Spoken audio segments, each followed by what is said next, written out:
Welcome all of you to this free webinar on UGC NET English offered by Professor Academy, Chennai. The title of the webinar, UGC NET English Starting from Scratch. We are going to discuss how you can start your preparation for UGC NET English from the beginning, step by step. Let's go to part 1 of this webinar. Choose the right source. So before you start your preparation for UGC NET English, you should have some reliable sources. Let's say history of English literature. For this topic, you can refer to any of these 3 books. Edward Albert's History of English Literature, Harry Blemeyer's A Short History of English Literature. Then third one, Roland Carter and John McRae's The Routledge History of Literature in English. All these 3 books are useful and they offer different points from different perspectives. So perhaps you can choose one book and start reading it. Maybe you can ask your friend to go for another book, maybe another friend for another book. And when you study in a group, you'll be able to cover all the points said by these 3 books or the authors in the book in a detailed manner. That can be one of your strategies to start your NET preparation. For literary forms and terms, we have M.H. Abrams' A Glossary of Literary Terms, now edited and expanded by Jeffrey Holt Hopham. Then we have Edward Quinn's A Dictionary of Literary and Thematic Terms. And the most significant book of all the 3 is J.A. Cudden's A Dictionary of Literary Terms and Literary Theory, now revised by M.A.R. Habib. So this is the one book that you should possess. So if you want to immediately look up a term in literature. Then let's go for literary groups and movements. We hardly have any book for this topic, but here is a book, Literary Movements for Students. It offers some insights into some of the major literary movements like Beat Generation, Existentialism, Magic Realism, Symbolism, Surrealism, Postmodernism, and so on. Then for language and literature, you can refer to this wonderful book by George Yule in its 7th edition, The Study of Language. You can also refer to Kristen Denham and Anne Lobach's Linguistics for Everyone, an Introduction. It's a very colorful book and it's reader friendly. You can start from the scratch, if you are interested in linguistics. Then for literary theory and criticism, you should begin with Peter Barry, his beginning theory. Then you can move on to Hans Burton's literary theory, the basics. And here is a glossary for literary theory by Julian Ulfries, Kenneth Womack, and Ruth Robbins. Key concepts in literary theory. It has almost all the major theoretical concepts, in a crisp manner with examples. Then for cultural studies, you can begin with Ziauddin Sardar and Borin van Loon, that book, Introducing Cultural Studies. Then you can go for Arthur Berger's Cultural Criticism, a primer of key terms. Then here is a reference book by Chris Parker, The Sage Dictionary of Cultural Studies. And finally, we have companions for English literature and world literature. For English literature, the most famous book edited by Margaret Drabble, The Oxford Companion to English Literature. It's a unique book. It has entries for all the major authors across the ages in British literature. And it also gives a gist of each and every work or all the major works by all the authors. And here is an encyclopedia, Gale Contextual Encyclopedia of World Literature in 4 volumes. This is unique in the sense we hardly have any book for world literature. And this book provides you with the introduction to major authors across the world and also to their works. Then we have a research methodology. You can use MLA Handbook 8th edition, and we also go for MLA Handbook 9th edition, the recent one. Once you have all these resources, what should you do? And that is part 2, exhaust the sources. So this is where the webinar starts, and this is where you have to pay attention. So once you have your resources, you have to start somewhere. And let's say we have a strategy. Ask yourself this question: what genre of literature do I like the most? Ask yourself this question. And you have to pick a genre: poetry, drama, novel, prose, linguistics, theory. So you can start with one of the genres. Maybe if you like novel, why don't you start with Victorian age? Maybe you can start reading about Dickens, or you can read about the Bronte sisters or George Eliot, or you can start with the linguistics, phonetics, morphology, and other things. Then you can also start with theory or structuralism, post-structuralism, new historism or new criticism. Then you can go on and on. Or if you like prose, maybe you can start with Wordsworth's preface to lyrical ballads or Coleridge Biographia Literaria, or you can always go back to Bacon or Charles Lamb or Hazlitt.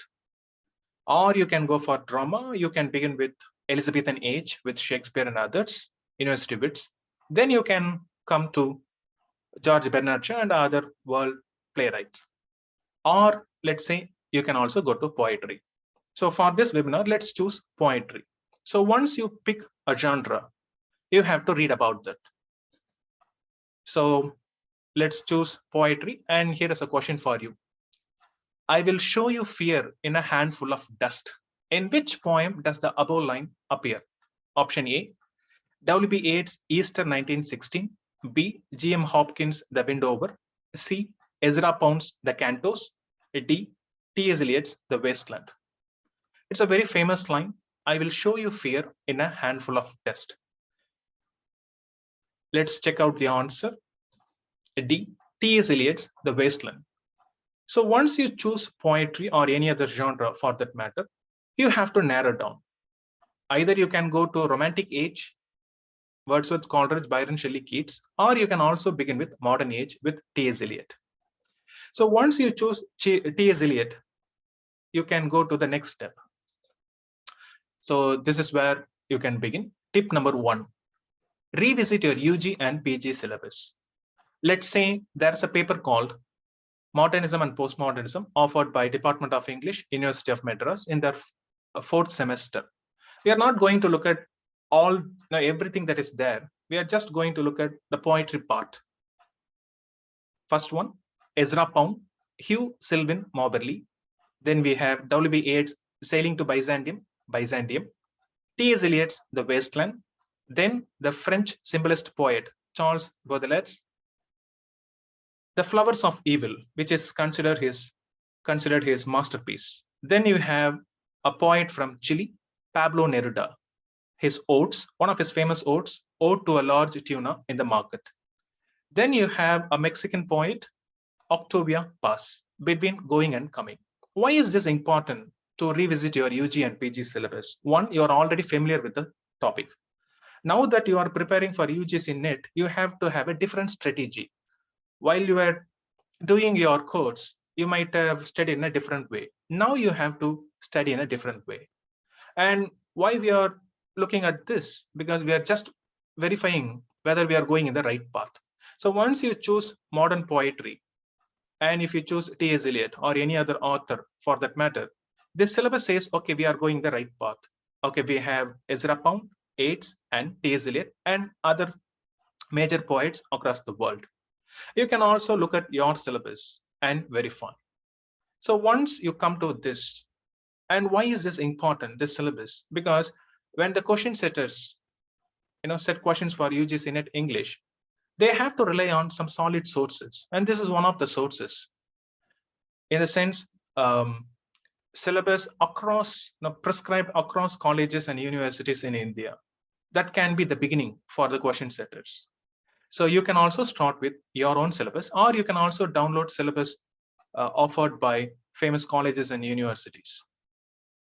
Now, let's say we chose T.S. Eliot. Now we have to go for points. You have to gather points about a topic. So that's tip number 2. So whenever you consult a book regarding T.S. Eliot, the first thing you come across again and again and again is that 1922, the year The Wasteland was published, and that is his masterpiece. Or you can come across this 1948, the year he was awarded Nobel Prize in Literature. And 1927 is important because T.S. Eliot was an American author.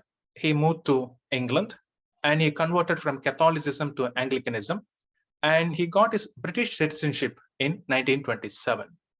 And this is how he describes himself. T.S. Eliot, classical in literature, royalist in politics, and Anglo-Catholic in religion. So once you get started, now you have to build upon the points you already have. So these are the points we have now. Let's build on those points. So how to do that? First, why don't you check out the sources? We have a lot of books now. So let's look up T.S. Eliot in Edward Albert's History of English Literature. So these are the points I'm just offering you. In the sense, there are a lot of points given by Edward Albert, but let's take two from Edward Albert. In 1923, T.S. Eliot began his career as editor of The Criterion. Later, he became a director of Faber and Faber, the publishers. So we have 2 points. He edited a journal called The Criterion, and he was a director of a publishing company called Faber and Faber. Fine. Then let's look up T.S. Eliot in another book, The Routledge History of Literature in English. And this book says, it quotes T.S. Eliot's words. T.S. Eliot said, "Immature poets borrow, mature poets steal. Bad poets deface what they take, and good poets make it into something better, or at least something different." Who knows, this might be a question. Maybe a question like, who said immature poets borrow, mature poets steal? And if you're aware of this, then you get a point. So this is how you start your preparation. So once you choose a topic, you gather points about the topic. Then you can also fall back on the reliable sources you have. So this is how you can build your points upon points. Let's say that must be this how. So again, we already know T.S. Eliot's Wasteland was published in 1922. Now we have to build on that. In the sense, T.S. Eliot's Wasteland was published in 1922 in his journal, in a journal edited by him, The Criterion. We already know that. The journal edited by T.S. Eliot, The Criterion. We also know 1922, the publication of Wasteland. Now we are connecting 2 points. Then on the other side, we also know that he was a director of a publishing company called Faber and Faber. And look at this book, T.S. Eliot's collection of poems, Old Possum's Book of Practical Cats, published by Faber and Faber. Now you can connect Faber and Faber and this book. And there is also another thing, important thing here. T.S. Eliot used a pseudonym called Old Possum. So that's the name of the title, Old Possum's Book of Practical Cats. Sometimes they may simply ask, whose collection is Old Possum's Book of Practical Cats? If you're aware, then it's T.S. Eliot. Or they may ask which poet used the pseudonym Old Possum. That's again T.S. Eliot. So now we are building on that, building on the Criterion, building on Faber and Faber. So we have Wasteland, we also have Old Possum's Book of Practical Cats. So what next? I would say go for the 1 to 10 formula. I often prescribe this method. What is this method? So once you start your preparation, definitely you will be gathering a lot of points. And definitely you will face this problem of plenty. What you should do? So you take a note and maybe 1 page for Eliot. So this is how you can say point number 1. The Wasteland was dedicated to Ezra Pound. This is another point. So we know Wasteland was published in Criterion in 1922. Now we are building on that. It was dedicated to the Imagist poet Ezra Pound, because Ezra Pound was the one who edited this poem.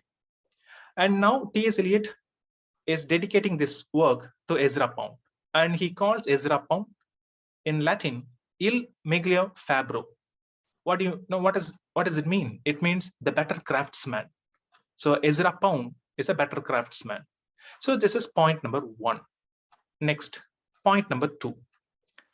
So you can ask, how will I come across all these points? Simple. Once you get started, definitely, it will come to you. You just keep referring to the sources, it's like hyperlink. So once you check one point, it will lead you to another. It will lead you to another. What you have to do, you have to put everything together. For instance, point number 2, the title of Evelyn Waugh's novel, A Handful of Dust, was taken from the wasteland. Now we are adding point to the previous point. Wasteland, 1922, the Criterion, Ezra Pound, now Evelyn Waugh, A Handful of Dust. And we have just looked at this famous quote.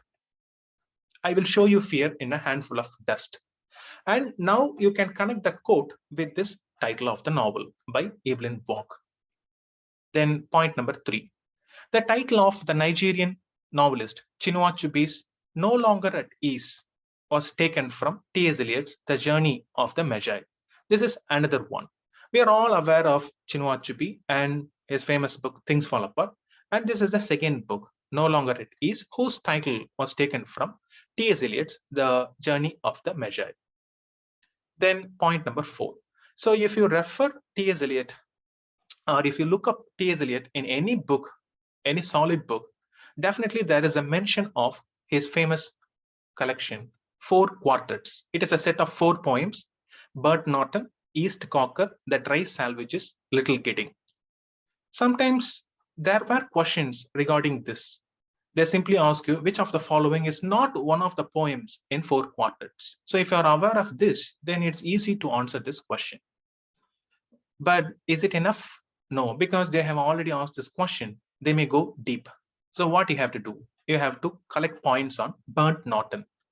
And look at the cover. It was published by Faber and Faber, right? So this is one of the famous lines from Burnt Norton. Time present and time past are both perhaps present in time future, and time future contained in time past. So it talks about, the circular plot in life and connecting with time. Then you can go for point number 6. Now we are going for East Cocker. Here is a line. In order to arrive at what you don't know, you must go by a way which is the way of ignorance. A beautiful line. And this line perfectly describes one who is about to begin the preparation for UGC NET English. So if you think you are ignorant, I think you should use your ignorance as your investment. So in order to arrive at what you don't know, you must go by a way which is the way of ignorance. Beautiful line. You can connect yourself with this line if you are about to prepare. Then point number 7, this time from The Dry Salvages. The river is within us. The sea is all about us. So it is in this work, he uses a lot of imagery related to water, and especially river and sea. Then point number 8, from Little Gidding. For last year's words belong to last year's language, and next year's words await new voice. Another beautiful lines.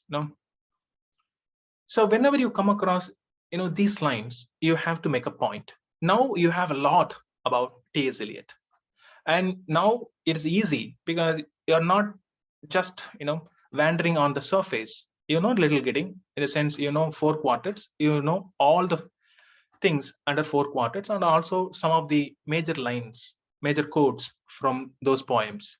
So after this, what you have to connect? Perhaps say, here is another modernist writer. We have Virginia Woolf.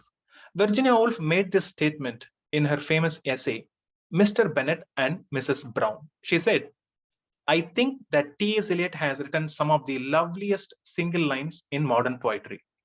We can agree with Virginia Woolf. Just now, we have looked at some of the loveliest single lines in modern poetry by T.S. Eliot. And also pay attention to the cover. Virginia Woolf's Mr. Bennet and Mrs. Brown was published by the Hogarth Press. See, now you have to draw parallels. On the one hand, you have T.S. Eliot and Faber and Faber. On the other hand, you have Virginia Woolf, who founded her own press called the Hogarth Press with her husband, Leonard Woolf. So whenever you think of Virginia Woolf, you can think of the Hogarth Press. The Hogarth Press is still in contention. Now they are coming with a series called the Hogarth Shakespeare series. You can check out this series. The series is known for retelling Shakespeare's famous plays in the form of novels. And they invite famous novelists across the globe and they ask them to retell Shakespeare's play, a particular play, in the form of prose, in the form of novel. So you can check out that. Maybe that can be another point. So point number 10. So we are already aware of 1922, the publication of T.S. Eliot's Wasteland. Year is important. When it comes to NET preparation, sometimes they ask the year, important year.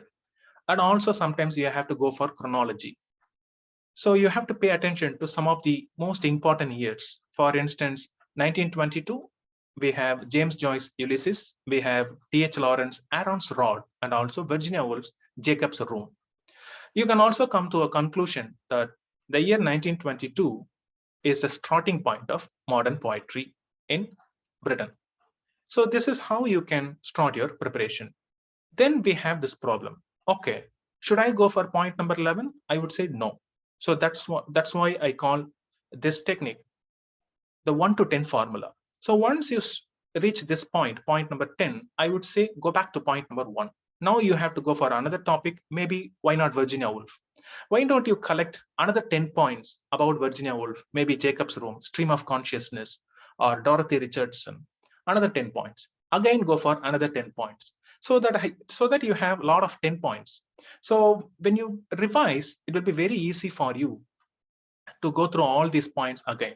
So if you keep numbering, 11, 12, and 13, if you have 10,000 points, it is psychologically, it's a kind of a burden. It goes on and on. But if you have 1 to 10, 1 to 10, 1 to 10, it's easy for you to revise. And once you have all these points, what should you do? Tip number 3, work with a steady group. Why? Because I don't think you can, remember all these points if you don't revise. Of course, you will revise.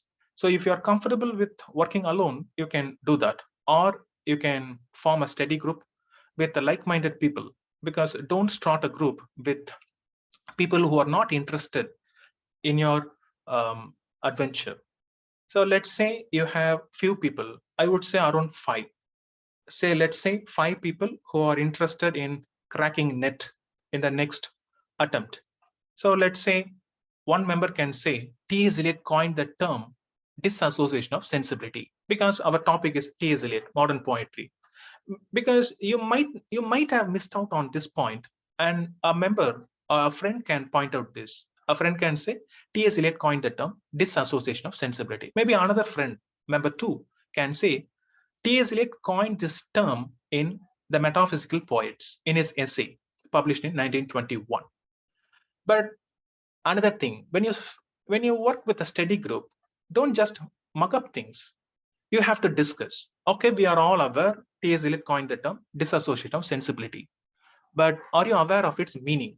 What does it mean, disassociation of sensibility? What is this term to do with the Metaphysical Poets? Then we know T.S. Eliot says the metaphysical poets like John Donne, Marvell, and Cowley, they had a sensibility called unification of sensibility. They had the ability to fuse, put things together, in the sense they are able to connect thought and feeling, right? But after modern age, starting with Milton and Dryden, that's how T.S. Eliot explains this term. After Dryden and Milton, something happened. Disassociation of sensibility. These writers didn't have the ability to connect or put together thought and feeling. So that is called disassociation of sensibility. They didn't have the sensibility to put things together. They started dividing thought, they started dividing feeling. They're not coming together. They are different, as if science and arts. So that's the division they are coming up with. But earlier, with the metaphysical poets and their metaphysical conceits, we are able to think, we are able to feel. So that's how he praises the metaphysical poets and criticizes Dryden and Milton with this term, disassociation of sensibility. So metaphysical poets known for their unification of sensibility. Milton and Dryden known for their dissociation of sensibility. Then you have to move on. Maybe someone say, hey, there's also another term used by T.S. Eliot, objective correlative, in his essay Hamlet and His Problems, 1919. But you should be cautious. Sometimes authors use the term, but they didn't coin it, because this term objective correlative was coined by Washington Alston. Maybe a friend can point that. So again, as I told you before, don't take things for granted.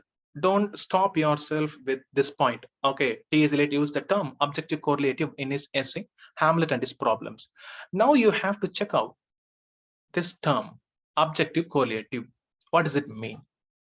So that is the next step. Tip number 4, read the original. So if you're not aware of the term, and if you can't understand the term, either you can ask your professor, or you can check out, or you can look up that term, maybe let's say in Cutton's Dictionary of Literary Terms, or you can also go back to the original. So hardly we go for original, and that's where we lack certain things. So we should go for the original, because these days in NET exams, they give you a passage from the original text and they ask you to analyze. So if you don't know the context of the essay, I don't think you'll be able to crack that. So let's say Hamlet and His Problems. So what is the context of the term objective correlative? So in this book, T.S. Eliot made a claim. Hamlet, Shakespeare's Hamlet, is an artistic failure. So in order to understand this statement, you have to go further.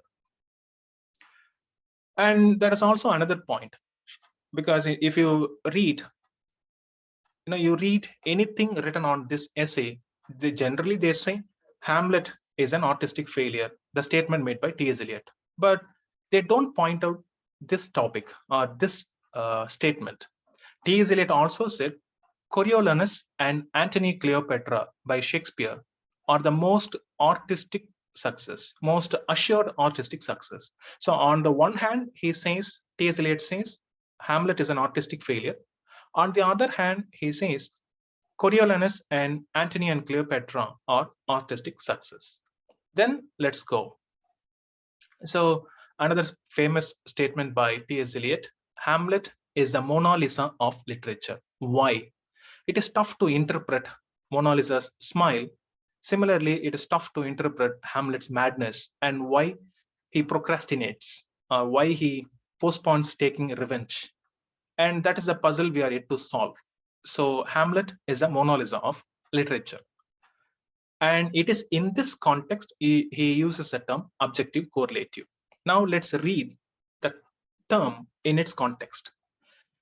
The only way of expressing emotion in the form of art is by finding an objective correlative. In the very next sentence, T.S. Eliot gives a definition.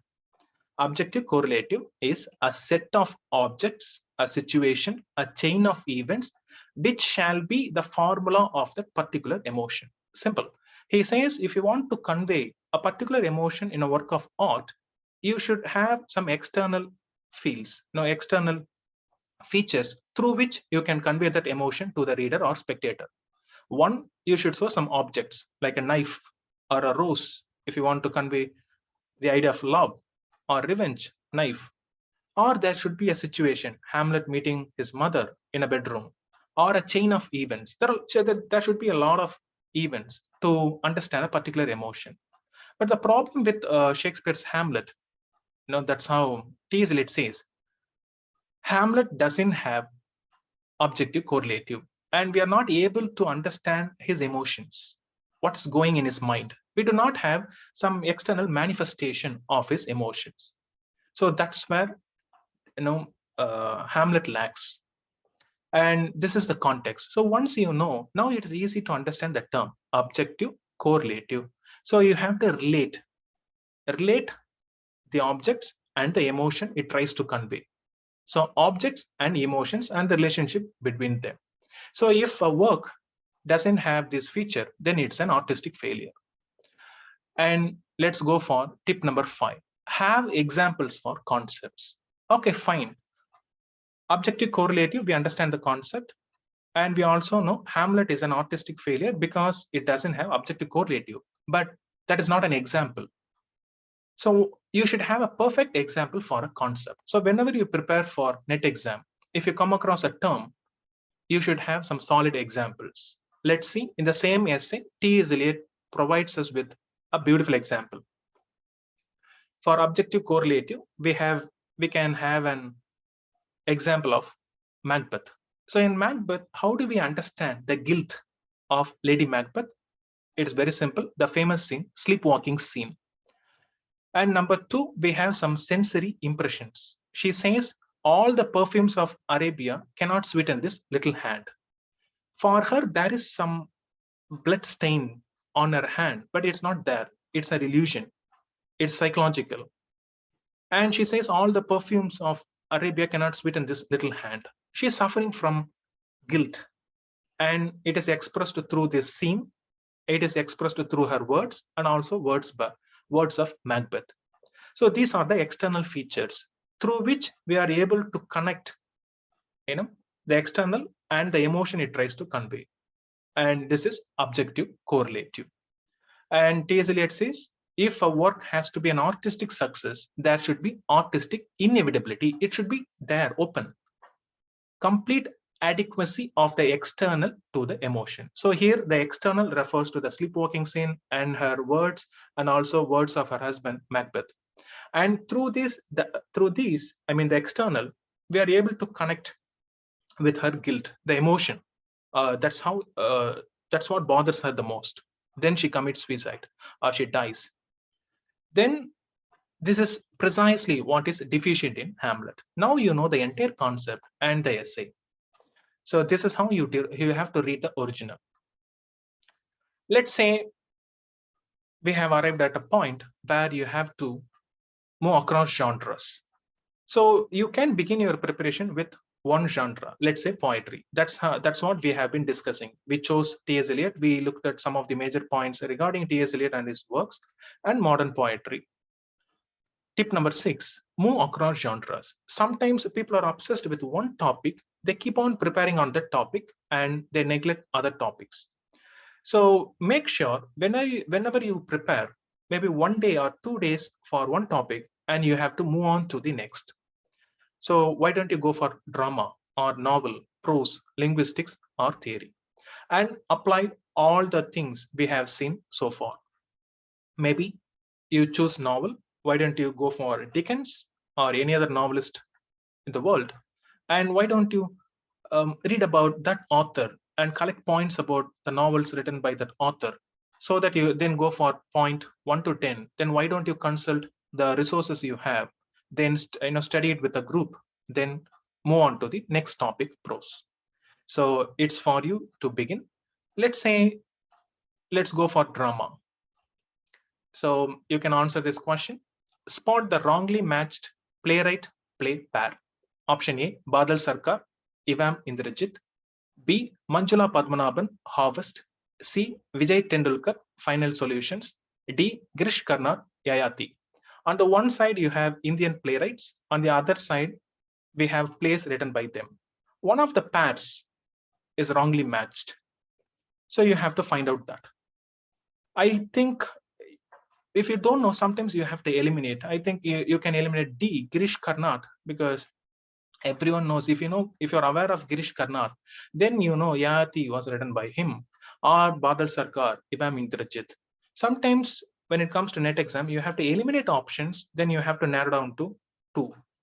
So if you have 2 options, Manjula Padmanabhan and Vijay Tendulkar, then you have to go for 1. Sometimes when it comes to competitive exams, you should cultivate an instinct for this kind of test. So let's say the answer is Vijay Tendulkar. Why? Final Solutions, the play was written by Mahesh Dattani. So if you're not aware of this, no problem at all. Take this as a starting point, then begin your preparation. Why don't you start reading about Badal Sarkar and Ivam Indrajit, or Manjula Padmanabhan and her play Harvest, or Vijay Tendulkar, or Mahesh Dattani, or Girish Karnad. So this can be an introduction to Indian literature, and you can start your preparation. Then novel. The epithet, the Napoleon of crime, refers to option A, Madame Defarge in Dickens' A Tale of Two Cities. B, Nurse Ratched in Ken Kesey's One Flew Over the Cuckoo's Nest. C, Professor Moriarty in Arthur Conan Doyle's Sherlock Holmes series. D. Lord Voldemort in J.K. Rowling's Harry Potter novels. So all are villains or antagonists. Who is called the Napoleon of crime? So let's check out the answer. C. Professor Moriarty in Doyle's Sherlock Holmes series. Moriarty is called the Napoleon of crime. So no problem. If you're not aware of this, no problem. You can, why don't you check out Dickens? Why don't you read this historical novel, A Tale of Two Cities? Or why don't you read Ken Kesey's classic, One Flew Over the Cuckoo's Nest, which is considered a classic in American literature? Why don't you start with that? Or Doyle or Rowling? So this can be a starting point for your preparation on novel. Let's say prose. What are the names of Elia's children in Charles Lamb's essay, Dream Children? Option A, Tom and Maggie. B, Jem and Scout. C, John and Alice. D, Hansel and Gretel. So if you look at the logic in the options, you have brother-sister pair. And you're aware of this, if you're aware of this essay called Dream Children by Charles Lamb. Charles Lamb uses this pen name called Elia, and he imagines, he doesn't have children. He imagines, okay, there were children, and what are their names? Tom and Maggie, John and Alice, Jem and Scout, Hansel and Gretel. Answer C, John and Alice. So another thing, sometimes, if you don't know the answer, you find out, and after that you also should refer other options. For instance, option A, Tom and Maggie, famous characters, Tom and Maggie Tulliver, created by a Victorian novelist who used a pen name or pseudonym, Mary Ann Evans. Of course, yes. So it was written by George Eliot in Mill on the Floss. So in Mill on the Floss, we have these famous characters, Tom and Maggie Tulliver. Then you can also identify B, Jem and Scout from American literature, created by Harper Lee. Very famous author, Harper Lee, To Kill a Mockingbird. It's a classic. In this book, we have these two characters, Jem and Scout. Then we have Hansel and Gretel from fairy tale collected by the brothers Grimm. So this is how you have to connect. I would say, why don't you have a page, separate page for common things? Maybe you can say in your preparation, you can have a page on brothers and sisters in literature. So you have 4 pairs here. If you know some other pairs, why don't you put it there? So that's how you build on points. Linguistics. What is also called the voice box, which contains vocal cords? Option A, oral cavity. B, uvula. C, pharynx. D, larynx. So we have parts here. In one of these parts, in our throat, it contains the voice box. What is that? Oral cavity refers to the path, right? That cannot be the answer.